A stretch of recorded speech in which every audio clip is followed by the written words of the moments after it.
हजार बर्फ गिरे, लाख आंधियां उठे, वो फूल खिल के रहेंगे जो खिलने वाले हैं। नमस्कार, मैं गौरव तिवारी स्वागत करता हूं आपका प्रिस्ट इन क्लासेस में। और आज हम लोग एनसीटीपीआईटी ईपी 2025 की तैयारी के लिए एनसीटीआईटी हिंदी भाषा और साहित्य 2024 के क्वेश्चन पेपर को करेंगे और जानेंगे कि उस क्वेश्चन पेपर में क्या कठिन सवाल आए थे, क्या आसान सवाल आए थे, क्या बिना पढ़े जाके कर सकते थे, क्या पढ़ के जाना पड़ता तो कर सकते थे। तो आइए, ये एनसीटीआईटी इसमें आपके आते हैं टोटल 23 क्वेश्चन और आपको बस अटेम्प्ट करना होता है 20 क्वेश्चन, ठीक है। और एक क्वेश्चन आप सही करेंगे तो आपको +4 नंबर मिलेंगे और गलत कर देंगे तो माइनस मार्किंग भी होती है, तो आपका 1 नंबर कट जाएगा, ठीक। और ये हम लोगों का चैनल आप लोगों के लिए जो भी बीए बीएड या बीएससी बीएड या बीकॉम बीएड जिसमें भी एडमिशन लेना चाहते हैं, जल्दी से जल्दी इस क्लास को ज्वाइन कर लें। यहाँ पर बहुत अच्छे मेंटर हैं जो आपको बहुत अच्छा पढ़ाते हैं, बहुत ज्यादा ही अच्छा। और अभी अगर आप एडमिशन लेंगे तो ये 30% ऑफ चल रहा है और ये लेकिन ये ऑफर बस ओनली 50 बच्चों के लिए शुरू में। तो जल्दी से जल्दी भैया एडमिशन ले लीजिए और जल्दी से जल्दी आइए, तैयारी में जुट जाइए। एग्जाम बहुत ही नजदीक आ चुका है, एकदम सर पे आ चुका है। जल्दी से जल्दी तैयारी करिए, ठीक। आगे चलते हैं बिना किसी बात के, अब सीधा चलते हैं क्वेश्चन पेपर पे। क्वेश्चन पेपर में आपका सबसे पहले 2024 के क्वेश्चन पेपर में अनसीन पैसेज पूछा हुआ था। एक बार अनसीन पैसेज को पढ़ लेते हैं। नूनम व्याकरणम कृत्सम मनेनम बहुधा श्रुतम बहुत व्यवहार तानेन न किंचित शब्द तम। अर्थात इन्होंने अवश्य ही व्याकरण आदि का अच्छा अध्ययन किया है, क्योंकि बहुत कुछ कहते हुए भी इन्होंने किसी गलत शब्द का प्रयोग नहीं किया है। इस स्थल में कवि ने कई श्लोकों में हनुमान जी की बाणी की प्रशंसा की है। व्यक्तित्व की अच्छाइयों तथा बुराइयों का निरूपण किन्हीं मूल्यों की अपेक्षा से नहीं किया जा सकता। व्यक्तित्व की विशेषताएं या तो स्वयं से मूल्यवान होती है अथवा जीवन मूल्यों के उत्पादन एवं संरक्षण का साधन। इसलिए किसी संस्कृति के अध्ययन में यह प्रश्न उठता है कि जीवन मूल्य क्या है। हमने देखा कि वैदिक काल के आर्य ऐश्वर्य सुखपूर्वक ऐहिक जीवन को महत्व देते थे। उपनिषद काल में जीवन के मूल्यों की इस धारणा के विरुद्ध विद्रोह हुआ और मोक्ष तथा अमृतत्व के नाम पे नए आदर्श की प्रतिष्ठा हुई। संस्कृत के ग्रंथों में मूल्य शब्द का आधुनिक अर्थ में प्रयोग नहीं हुआ है, वहां पुरुषार्थ शब्द का प्रचलन रहा है।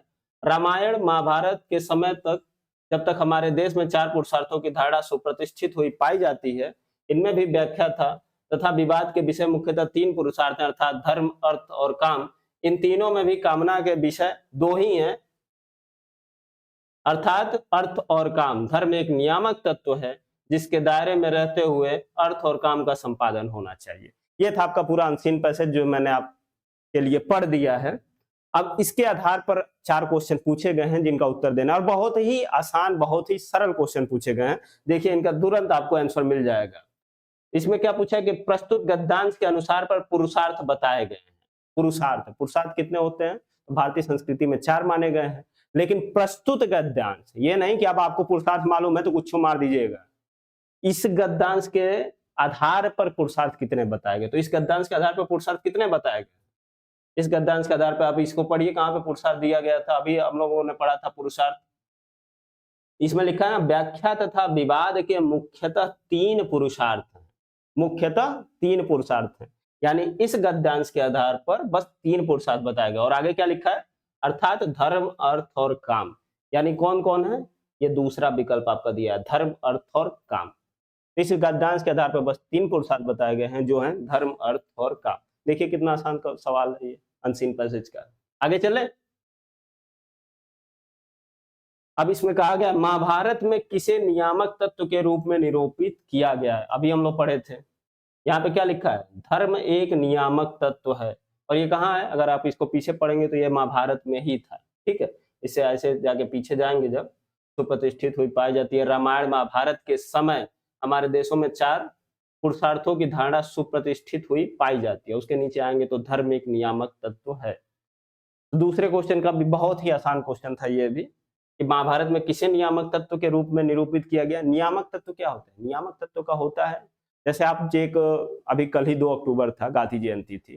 गांधी जी का एक जो प्रसिद्ध वाक्य कहें, क्या था उनका? अहिंसा, नॉन वायलेंस और सत्य। और वो हमेशा कहते थे अहिंसा ना करिए ये। और अहिंसा कहाँ से लिया गया था? अहिंसा परमो धर्म, वो कहाँ से है?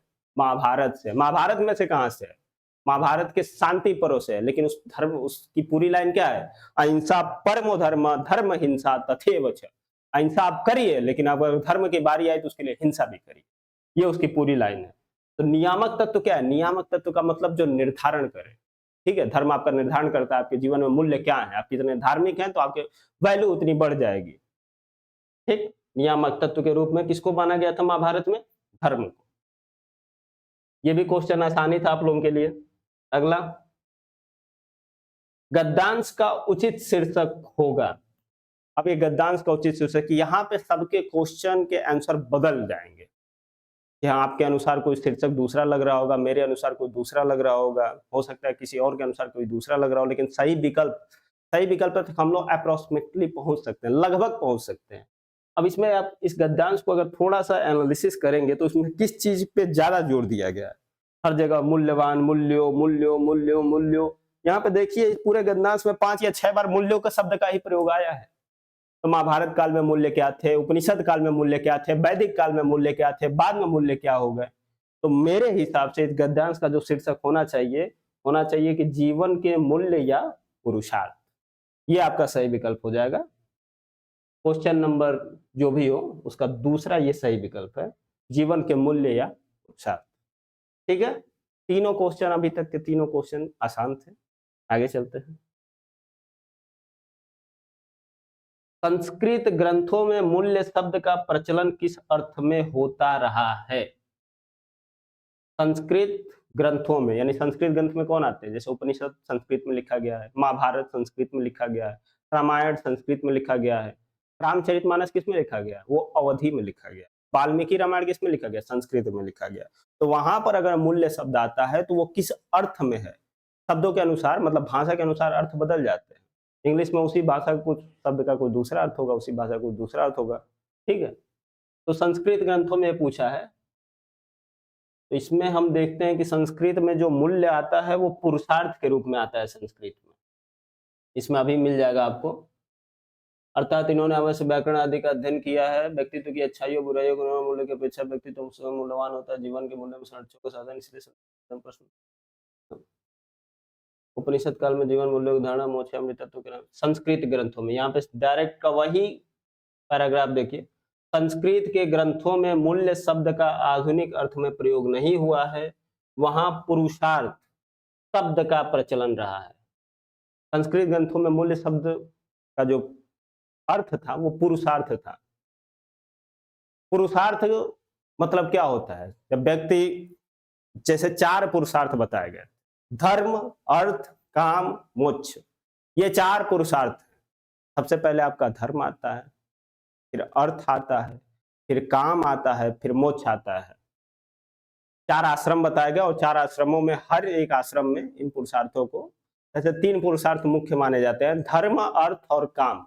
क्यों? इसी को त्रिवर्ग कहा जाता है। तो संस्कृत में मूल्य का अर्थ है पुरुषार्थ, मतलब वो व्यक्ति कितना पुरुषार्थ अर्जित किया है, कितना उसके पास धर्म है, कितना उसके पास अर्थ है, अर्थ का मतलब पैसा है, ठीक है, कितना उसके पास काम है, काम का मतलब जो आदमी गृहस्थी हो जाता है तो वासना यानी इच्छाएं, डिजायर, और डिजायर मतलब किसी क्षेत्र में हो सकती है, उसको कुछ कोई बड़ा पद चाहिए, कोई सुंदर स्त्री चाहिए, कोई अच्छी गर्लफ्रेंड चाहिए, ये सब डिजायर्स।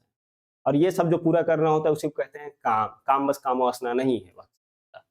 ठीक, आगे चले।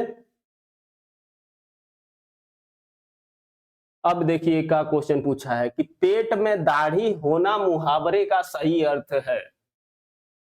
पेट में दाढ़ी होना, बताइए पेट में दाढ़ी होता है क्या? हाँ? पेट में दाढ़ी होना, दाढ़ी कहाँ होता है? गाल पे होता है ना। तो फिर ये पेट में दाढ़ी होना मुहावरे का, मान लिया ऐसा पूछ दिया और आप पढ़े नहीं है तो कैसे बताएंगे? जैसे जिसका उम्र थोड़ा सा ज्यादा होता है वो ज्यादा बुद्धिमान होता है, इसके गाल पे दाढ़ी नहीं है, पेट पे दाढ़ी है। जैसे माना जाता है ना, आदमी बड़ा हो गया तो दाढ़ी मूंछ आ गई, तो पेट में दाढ़ी होने यानी आदमी बड़ा नहीं हुआ है। तो इसका जो मुहावरे का सही अर्थ होता है कम उम्र में बुद्धिमान होना। बुद्धिमान होना तो होता है, लेकिन पेट में दाढ़ी होने का जो अर्थ होता है वो होता है कि कम उम्र में बुद्धिमान होना। मतलब लड़का छोटा है, दाढ़ी मूंछ नहीं आया है और बहुत बुद्धिमान है, जैसे शंकराचार्य 9 साल की उम्र में लिख दिए पूरा ये वो, जैसे राजा भोज हो गए, जैसे हिंदी के कई कवि हो गए, जैसे जयशंकर प्रसाद हो गए, 38 साल में मर गए और लिखे हैं इतना, ठीक है। हजारी प्रसाद द्विवेदी, आचार्य रामचंद्र शुक्ल, ये तो सब कम उम्र में प्रतिभाशाली थे, ठीक। तो इसका जो सही अर्थ है वो है कम उम्र में बुद्धिमान। आगे, अभी तक का सब आसान क्वेश्चन है जी, कोई कठिन क्वेश्चन नहीं आया अभी, सब आसान क्वेश्चन है, आप लोग बस एक बार पढ़ेंगे सब हो जाएगा। क्या है? प्रेत, प्रेत शब्द का संधि विच्छेद है, प्रेत शब्द का संधि विच्छेद। प्रेत का मतलब जानते हैं ना, भूत प्रेत, उसी को बोला है प्रेत। ऐसा नहीं होता गौवा में प्रेत पकड़ लिया है किसी को, वो प्रेत पकड़ लेता है, वो लड़की छटपटा छटपटा के रोने लगती है कि हाँ हमको प्रेत पकड़ लिया, प्रेत पकड़ लिया, और लड़की को देवी मान लिया जाता है, और फिर पता चलता है कि नहीं देवी नहीं, भूत आया था। गांव में देखिए देवी आने और भूत आने में कोई अंतर नहीं होता है, देवी आए चाहे भूत आए वैसे ही छटपटाएगा आदमी। तो यहाँ पे वही प्रेतवा है, प्रेत शब्द का संधि विच्छेद। इसका जो संधि विच्छेद होता है प्र धन इत होता है। अब इसका हम पूरा बता भी सकते हैं कैसे होता है। जैसे प्र का अ, प्र के लास्ट में अ है ना, और ई का ई, ये दोनों मिलके हो जाते हैं ए, और ये इस संधि को कहते हैं गुण संधि। क्या कहते हैं? गुण संधि। प्र धन इत, इसी को कहते हैं प्रेत, और ये मिलके हो गए ए, और इस संधि का नाम है गुण संधि। जहां पे दो वर्णों से मेल से एक नए वर्ण की उत्पत्ति हो जाए उसी को संधि कहते हैं। जैसे राजा संधि करते थे, तो राजा की संधि क्या संधि होती थी? वो क्या करते थे, वो दूसरे राजा के यहाँ जाके ब्याह कर लेते थे, उनकी सेना मिला ली, अपनी सेना मिला ली, अब राजा और मजबूत हो गए, उनकी भी संधि ऐसी ही हो गई। लेकिन ये वर्णों की संधि है, तो वर्णों की संधि में क्या होता है? दो अक्षरों के मेल को संधि कहते हैं, और दो शब्दों के मेल को समास कहते हैं। अब जैसे इसका एक और उदाहरण दे सकते हैं हम, जैसे हम लोग महादेव की नगरी में हैं, महाधन ईश, यह आ और ई मिलके क्या हो जाएगा? आ और ई मिलके हो जाएगा ए, तो क्या बन जाएगा बताइए? बन जाएगा फिर महेश। महाधन ईश का मतलब क्या होता है? महान है जो ईश्वर, महादेव, तो उसके बना गया क्या? महेश, ठीक।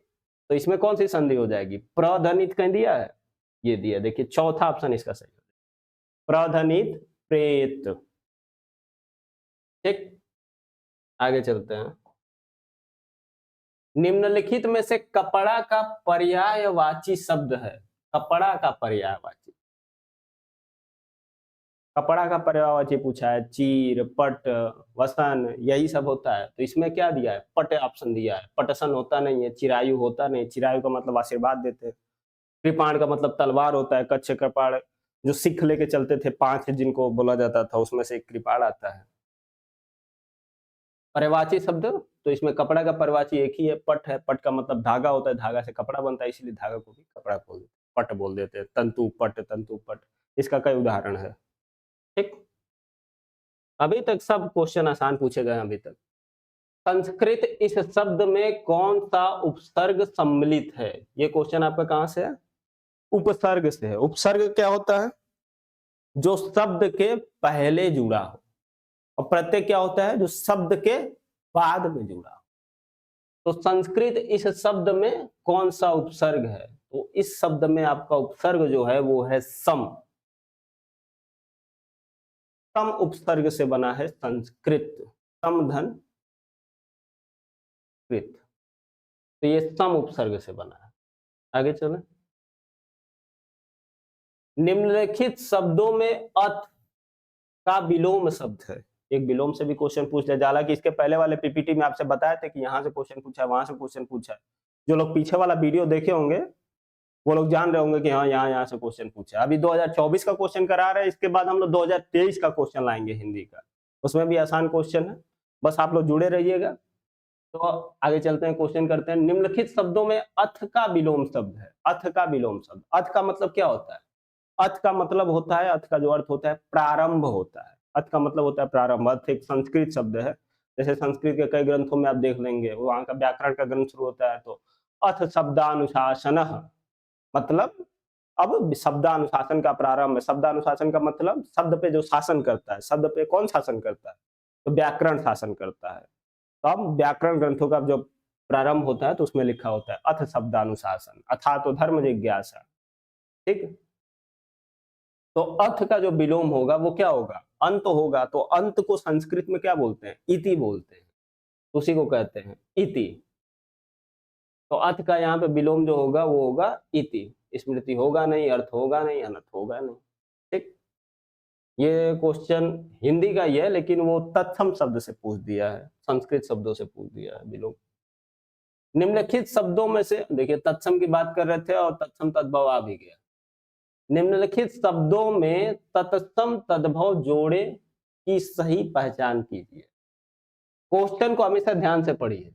तत्सम तद्भव यानी सबसे पहले आपको तत्सम आना चाहिए, फिर तद्भव आना चाहिए। उस जोड़े की पहचान करनी है, ना कि तद्भव तत्सम की पहचान करनी। क्या करना है? तत्सम तद्भव की पहचान करनी है।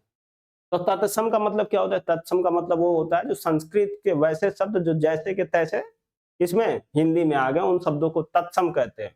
और संस्कृत के शब्दों से जिन शब्दों की उत्पत्ति हुई, तद्भव, जिन शब्दों से उत्पत्ति हुई उसको कहते हैं तद्भव, ठीक। ये देखिए पहला जोड़ा देखते हैं, पत्थर प्रस्तर। पत्थर जो है वो तद्भव शब्द है, प्रस्तर जो है ये तत्सम शब्द है। तो ये जो जोड़ा है वो तद्भव तत्सम का है। आग अग्नि, आग जो है ये तद्भव शब्द है, अग्नि जो है वो तत्सम है। देखिए पंडित वंडित जो लोग क्या बोलते हैं? अग्नि लाइए। और जो नहीं पढ़ा लिखा है तो क्या बोलता है? अगिया ले आओ, आग लाओ, आग लाओ। आग लग गई, आग लग गई, जैसे गेहूं के खेत में आग लगता है। तो आग जो है उत्पत्ति हुआ शब्द है, हिंदी का शब्द है। अग्नि जो है संस्कृत का शब्द है। आंख, अच्छी, आंख जो है वो हिंदी का शब्द है, अच्छी जो है वो संस्कृत का शब्द है। तो ये सब में, इन तीनों में तद्भव ये तत्सम है, ये तद्भव है, ये तत्सम है, ये तद्भव है, ये तत्सम है। लेकिन इसमें लोक, लोग यानी लोक का क्या है? लोक, लोक का मतलब होता है लोग ही, लेकिन ये संस्कृत में बोला जाता है। जैसे लोक और परलोक। लोक का मतलब इस लोक में, मतलब इन लोगों में। परलोक का मतलब देवताओं में, यानी वो लोग भी तो लोग हैं लेकिन ये हम लोगों से इतर है, इसीलिए उनको कहा जाता है परलोक, यानी दूसरा लोक, यानी दूसरे लोग, ठीक। तो ये लोक है और ये लोग है। लोग का मतलब लोग ही होता है। लोग जो है वो हिंदी में आते आते लोग बोलने लगा उसको, लेकिन उसका सही जो अर्थ है इसीलिए बोलते हैं लोक, यानी लोक में जो प्रचलित है, यानी उसको क्या कहते हैं? लौकिक। और जो लौकिक नहीं है उसको क्या बोलते हैं? अलौकिक। लोक संस्कृत का शब्द है, इसको तत्सम शब्द है, और लोग जो है हिंदी का शब्द है, ये तद्भव शब्द है, ठीक। तो आपका ये चौथा विकल्प सही होगा। निम्नलिखित में से सही वर्तनी वाला शब्द है। ये तो आसान ही क्वेश्चन है लेकिन इसमें कई लोग कंफ्यूज हो जाते हैं बार बार।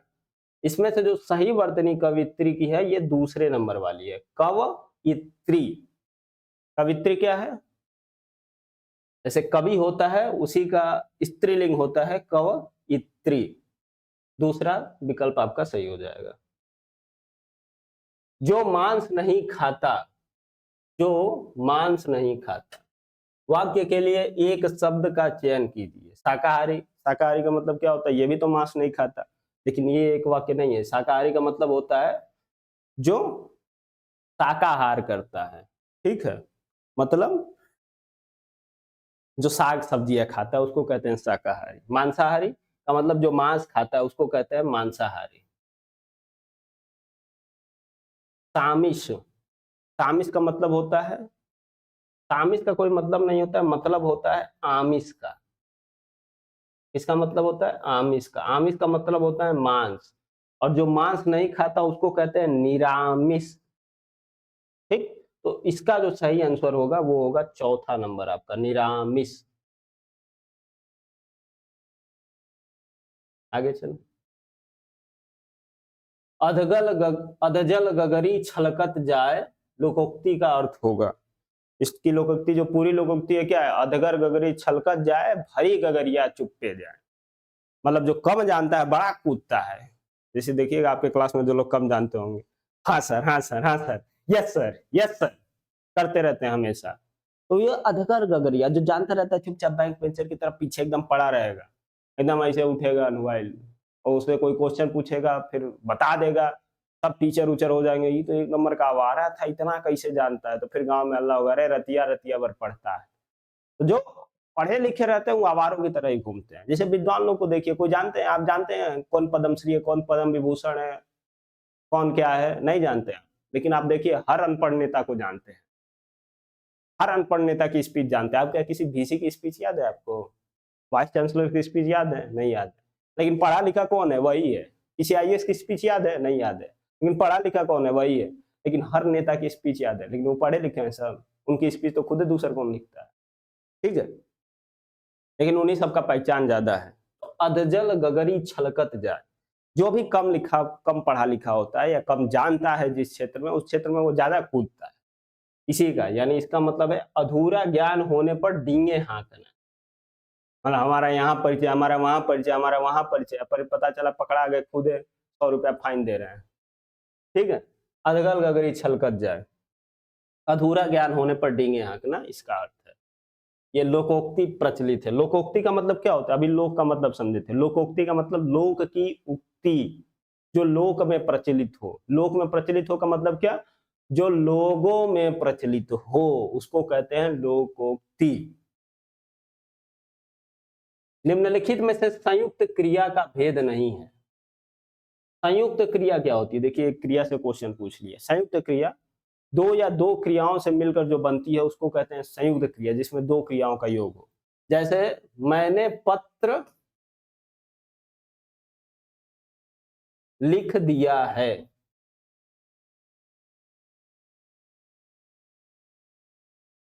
लिख दिया है। अब इसमें लिख भी क्रिया है, दिया भी क्रिया है। तो ये दो क्रियाएं हैं, और जहां पे ये दो क्रियाएं आती हैं उसको कहते हैं संयुक्त क्रिया, ठीक। अब इसके कई भेद होते हैं, आरंभ बोधक, अवकाश बोधक, आवश्यकता बोधक, आवश्यकता बोधक दिया भी है, निश्चय बोधक। लेकिन जो ये भेद है तीसरे नंबर का, अधिकता बोधक, ये नहीं होता। इसके कई भेद होते हैं लेकिन अधिकता बोधक भेद नहीं होता है। यानी क्रिया भी आपको ठीक से पढ़ना होगा। क्रिया के ये अंदर से क्वेश्चन पूछा है, अकर्मक अकर्मक नहीं पूछा है, संयुक्त क्रिया पूछा है, ठीक। तो अधिकता बोधक भेद नहीं होता। इसका जो तीसरा ऑप्शन सही हो जाएगा। अब आते हैं सूची 1 सूची 2 से मिलान कीजिए। विशेष्य विशेषण, विशेष्य विशेषण।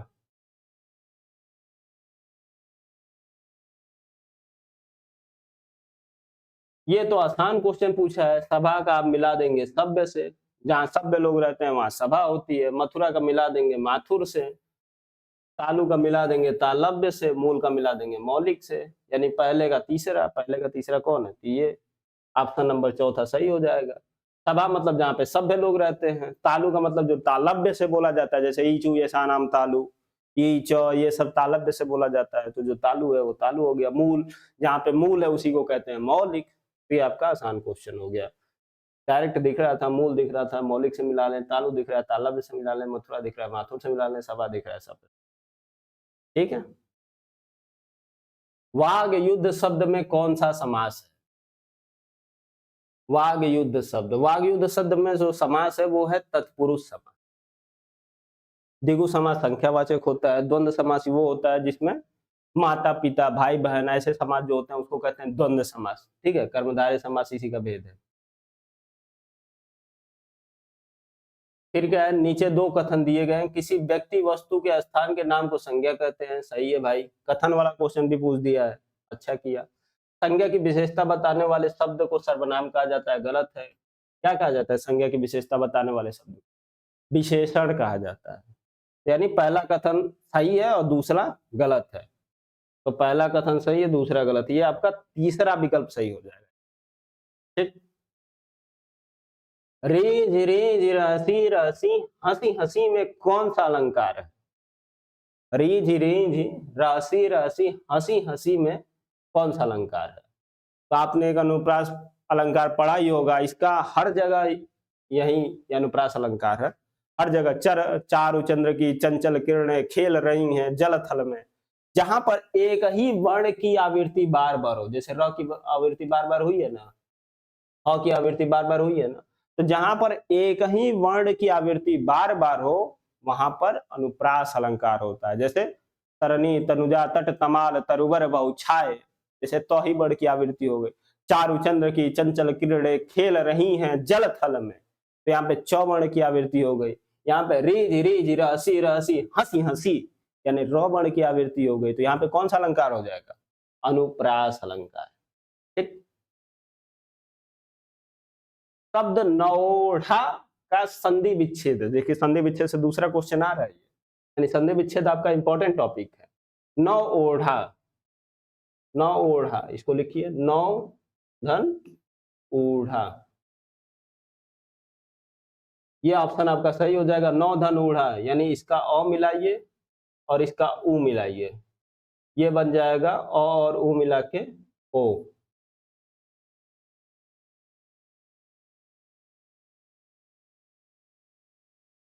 नौढ़ा, नौढ़ा का मतलब क्या होता है? नौढ़ा का मतलब होता है नौजवान स्त्री, जैसे नवयुवक होता है ना, वैसे होती है नवोढ़ा। नवोढ़ा का मतलब होता है नौजवान स्त्री, नौजवान स्त्री को कहते हैं नवोढ़ा। जैसे नववधु, नववधु जो होती है नवा जवान होती है ना, वैसे कहते हैं नवोढ़ा। नवोढ़ा उसको कहते हैं जो नौजवान स्त्री हो, उसको कहेंगे नवोढ़ा। उसी का संधि विच्छेद पूछा है। इसमें आपका ये वाला विकल्प सही हो जाएगा, नौ धन ऊढ़ा, यहाँ पे भी गुण संधि हुई है। ठीक, और वो मिलके ओ बन गया है। रात्रि और संध्या के बीच का काल के लिए एक शब्द का चयन कीजिए। एक शब्द वाला भी क्वेश्चन पूछ दिया, ये भी पीपीटी में बना के दिए थे हम आपको। रात्रि और संध्या के बीच के काल को क्या कहते हैं? तो रात्रि और संध्या के बीच के काल को कहते हैं गोधूली। ठीक, आपका इसमें तीसरा विकल्प सही है, गोधूली।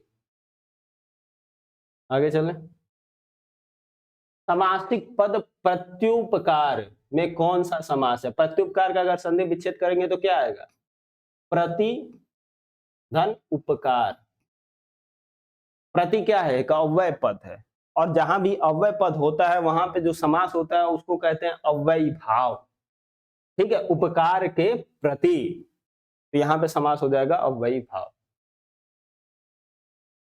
भिक्षुक शब्द में निहित प्रत्यय है। प्रत्यय क्या होता है? जो शब्द के अंत में लगे, जैसे भिक्षु धन उक, भिक्षु में उक प्रत्यय लगाइए, क्या हो जाएगा? भिक्षुक। तो यहाँ पे कौन सा प्रत्यय लगा है? उक प्रत्यय। अब जैसे मान लीजिए भी लगा देंगे, छुक कोनो अर्थ नहीं बनेगा। क लगाएंगे भिक्ष, कोनो अर्थ नहीं बनेगा। तो यहाँ पे उक प्रत्यय लगेगा। निम्नलिखित पंक्तियों में कौन सा रस निहित है? देख रावा मातहि निज अद्भुत रूप अखंड, रोम रोम प्रतिलागे कोटि कोटि ब्रह्मांड। मतलब ये जो चौपाई है ये रामचरितमानस से ली गई है, जिसको लिखा है तुलसीदास ने, और तुलसीदास ने वर्णन कर रहे हैं कि देख रावा मातहि निज अद्भुत रूप अखंड, रोम रोम प्रतिलागई कोटि कोटि ब्रह्मांड। अपने माता जी को अपना रूप दिखा रहे हैं उसमें भगवान, और उसमें कह रहे हैं कि माताओं को, निज माता मतलब अपनी माता को अपना रूप दिखा रहे हैं, और उनके रोम रोम में एक एक ब्रह्मांड है, मतलब एक अद्भुत चीज दिखा रहे हैं वो। तो यहाँ पे है अद्भुत रस। ठीक, ऐसा आदमी दिखा है कि आदमी एकदम सरप्राइज हो जाए, जहाँ पे सरप्राइज हो जाता है आदमी, एकदम आश्चर्यचकित हो जाता है, वहां पे जो रस होता है उसको कहते हैं अद्भुत रस। ठीक, विस्मय हो जाना। श्रृंगार रस कहाँ होता है? जहाँ पे नायक नायिका का मिलन होता है, ठीक है, वहां पे होता है श्रृंगार रस। वियोग रस का होता है जहां ब्रेकअप होता है, मतलब नायिका नायिका का बिछड़न होता है, वहां पे होता है वियोग रस। भयानक रस कहाँ होता है? जैसे कोई चाकू लेके खोप खोप के मार रहा है, जैसे महाभारत का युद्ध हो रहा है, उसका वर्णन जो हो रहा है उसका होगा भयानक रस। तो अद्भुत रस कहाँ होगा? जहां पे देख के आदमी सरप्राइज हो रहा है, अरे हमारे लड़का भगवान है। ऐसा देख के आप सरप्राइज नहीं हो जाएंगे? जैसे आपका लड़का कोई नारायण का अवतार हो गया तो सरप्राइज नहीं हो जाएंगे? आपका लड़का आईएएस हो गया, आप तो सोचेंगे ये तो एक नंबर का गधा था, आईएएस हो गया आज। तो वहां पे क्या हो जाएगा? अद्भुत रस। ठीक, क्वेश्चन आपका कंप्लीट हो गया। इतने ही क्वेश्चन थे, टोटल 2300 के 2300 क्वेश्चन करा दिए हैं। ठीक, और क्वेश्चन खत्म हो गया। Pristine classes number 1 NCT.